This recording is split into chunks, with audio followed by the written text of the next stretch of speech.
परम पूज्य गुरुदेव परम वंदनीय माता जी सूक्ष्म रूप से विद्यमान है, नमन करता हूँ। मानव मात्र को प्रणाम करता हूँ। दोस्तों, आदि शक्ति माँ गायत्री प्राणों की देवी, प्राण रूप से 84 लाख प्रकार के जीवों में जीवन रूप से विद्यमान वो शक्ति जो चींटी, हाथी, तो तोता, कबूतर, शेर, बकरी, वही प्राण मानव में है। और हमारे इस सूत्र को हमारे वेद ने प्रारंभ काल में ही हमें 2 वेद मंत्रों से हमें सब कुछ समझा दिया गया है। आत्मत सर्वभूतेषु और वसुधैव कुटुम्बकम। दोस्तों, आत्मत सर्वभूतेषु के सूत्र के अनुसार इस धरती पर मानवों के साथ साथ जितने भी जीव जंतु, वृक्ष, वनस्पति है, उन सब में एक ही आत्मा विद्यमान है। और उनके शरीरों में वो एक ही आत्मा जब प्रवेश करती है तो आदि शक्ति माँ गायत्री का प्राण केवल आत्मा ही धारण कर सकती है। किसी भी भौतिक जीव शरीर में प्राणों को धारण करने की सामर्थ्य नहीं है। तो संपूर्ण जीवों में वो एक आत्मा समान रूप से विद्यमान चेतन सत्ता और संपूर्ण आत्माओं को नमन करता हूँ। दोस्तों, आज अंग्रेजी कैलेंडर के अनुसार 2025 का ये साल प्रारंभ हुआ है।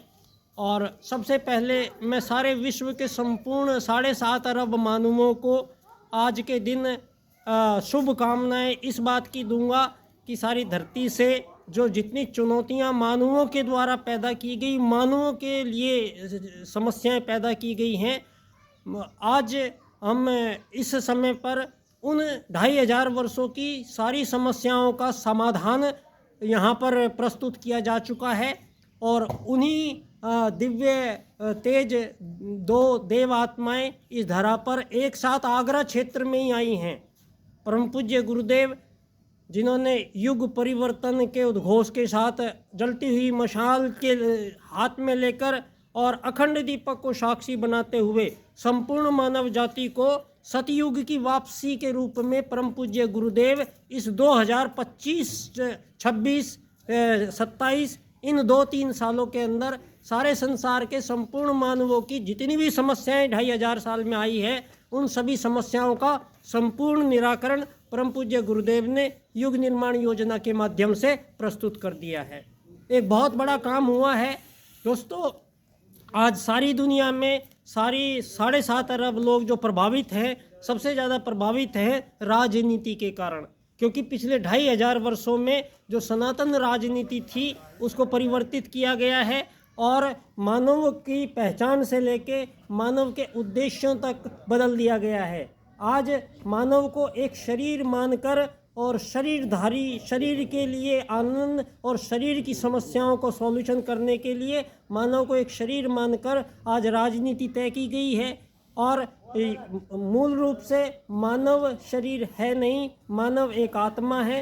तो आत्मा मानकर जो राजनीति अति प्राचीन काल से सनातन भारत में प्रत्येक मानवों को 2 सूत्रों के माध्यम से, आत्मवत् सर्वभूतेषु वसुधैव कुटुम्बकम के सूत्रों के माध्यम से यहाँ पर धरती पर सतयुग में प्रथम मानवों का आगमन, भारत भूमि में मनु पहले मानव थे और मनु का पहला परिवार आर्य परिवार था।